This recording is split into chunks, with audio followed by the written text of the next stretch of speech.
Halo, Assalamualaikum warahmatullahi wabarakatuh. Selamat siang, salam sejahtera untuk kita semua. Om Swastiastu, Namo Buddhaya, salam kebajikan.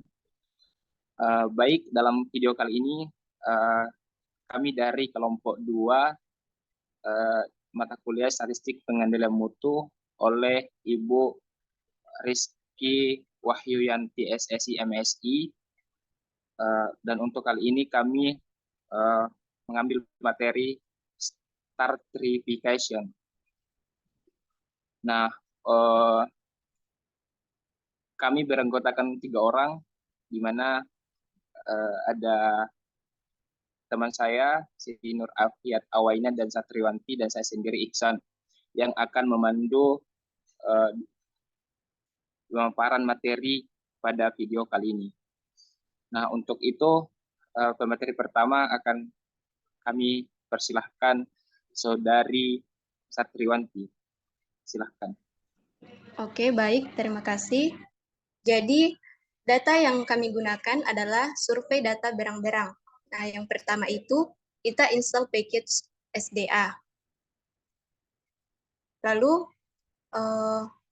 kita memperoleh 6 pengamatan pertama dengan menggunakan sintaks hit dalam kurung outliers. Nah, hal ini dapat dilakukan dengan mengubah habitat menjadi suatu faktor, menggunakan fungsi faktor, dan memberi label pada strata tersebut dengan menggunakan sintaks sebagai berikut.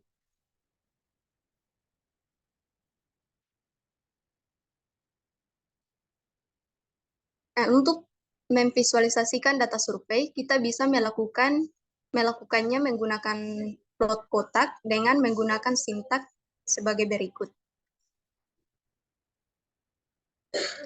Nah, berikut ini adalah box plot yang kita peroleh dan terdapat outlier yang seperti yang kita lihat, yaitu CHILPS, agrikultural, dan non-paid.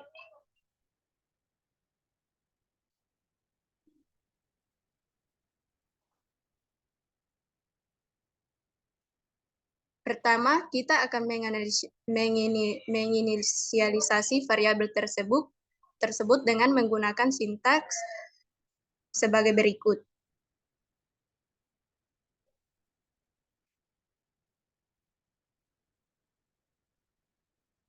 Hal ini dapat dilakukan dengan beberapa cara, tapi mungkin yang paling mudah adalah dengan menggunakan apa yang kadang-kadang disebut subscripting dengan menggunakan sintaks sebagai berikut.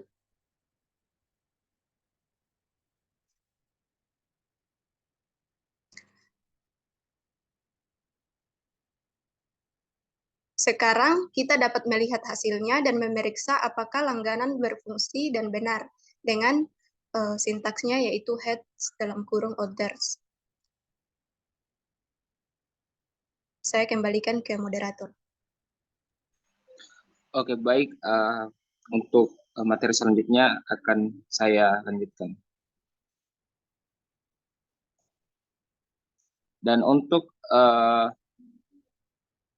pengambilan sampel acak bertingkat dapat ditentukan sebagai berikut dengan menggunakan sintaks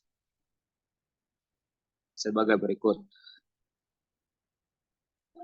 Dan untuk menggunakan SPY-min dan tunjukkan variabel yang diminati dan objek desain. Untuk sintaksnya sebagai berikut. Nah, kita juga mengalihkan kesalahan standar dengan Z fungsi batasan dapat diterapkan pada hasil SFY-min untuk menghitung interval kepercayaan dengan sintaks sebagai berikut. Nah, untuk tingkat kepercayaan 95%, paket survei menggunakan Z sama dengan 1,96. Nah, untuk kesimpulan mengenai jumlah populasi TOL dapat dilakukan dengan menggunakan fungsi SPY total alih-alih SPY min dengan sintaks sebagai berikut. Nah, untuk fungsi SPY min dan SPY total juga dapat digunakan untuk memperkirakan efek desain survei dengan menentukan opsi depth sama dengan benar. Sintaksnya sebagai berikut. Nah, untuk rata-rata domain dan total untuk setiap habitat dapat dihitung menggunakan fungsi SPYB atau SPYBY dengan sintaks sebagai berikut. Nah, untuk menggunakan simple random sampling, pertama kita perlu menentukan ulang desain sebagai desain pengambilan sampel acak. Nah, untuk sintaksnya sebagai berikut. Terus untuk data barang-barang kemudian dapat distratifikasi sebagai berikut. Sintaksnya bisa kita lihat. Dan kemudian untuk fungsi seperti SPY min dan SPY total dapat diterapkan pada desain pasca stratifikasi. Nah, untuk sintaksnya sebagai berikut. Dan untuk kita juga dapat memverifikasi bahwa jumlah bobotnya adalah N sama dengan 237 dengan perintah sum wax my design. Nah, sebelum menerapkan pasca stratifikasi, kita sebelum itu pasca stratifikasi jumlah bobot observasi dari setiap startum tidak sesuai dengan nilai N1 yang diketahui N2, N3, dan N4. Nah, untuk sintaksnya sebagai berikut. Nah, sekarang kita amati apa yang terjadi setelah penerapan pasca stratifikasi. Nah, untuk itu kita masukkan sintaksnya. Dan yang terakhir yaitu rata-rata dan total domain startum juga dapat diperkirakan dari desain pasca stratifikasi. Nah, untuk sintaksnya sebagai berikut. Nah, itulah tadi penjelasan mengenai materi stratifikasi dalam bentuk R, dan selanjutnya akan dijelaskan dalam bentuk Excel oleh teman saya Siti Nur Afiat Awaina. Untuk itu dipersilahkan.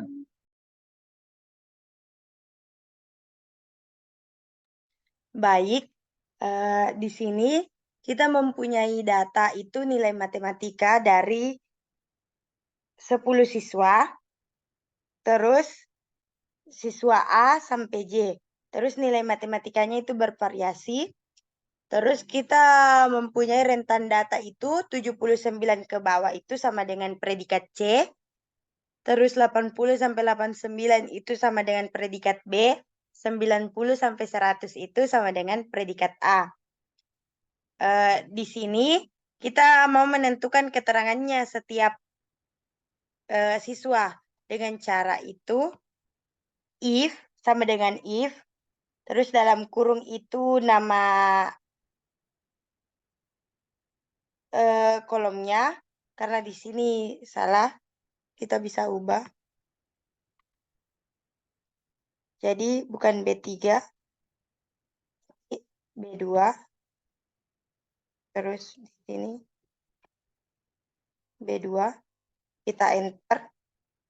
Jadi 80 sampai 89 itu sama dengan B. Di sini juga kalau kita sudah cari, kita bisa tarik untuk ke bawah. Jadi predikat untuk siswa B itu A karena dia 91. Predikat untuk siswa C itu 78, berarti dia C karena 79 ke bawah itu sama dengan C. Dan seterusnya. Terus untuk menentukan chartnya itu, kita blok nama siswa dan nilai matematika. Terus kita insert. Terus kita pilih chart yang ingin inginkan. Saya menggunakan bar chart. Terus saya gunakan ini. Chart desainnya bisa diubah-ubah. Chart desainnya bisa diubah-ubah di sini. Sesuai yang kita inginkan.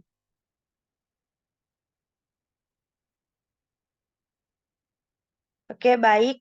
Saya kembalikan ke moderator. Oke, terima kasih atas penjelasan teman-teman. Nah, itulah tadi penjelasan materi stratification oleh kelompok kami, yaitu kelompok 2. Eh, Semoga dalam pemaparan materi ini teman-teman eh, tidak mendapatkan kesalahan atau kesusahan dalam mempraktikkannya, dan semoga video ini bisa bermanfaat untuk semua orang. Oke, sekian dari kami. Saya eh, mengucapkan terima kasih. Wabillahi taufiq wal hidayah. Wassalamualaikum warahmatullahi wabarakatuh.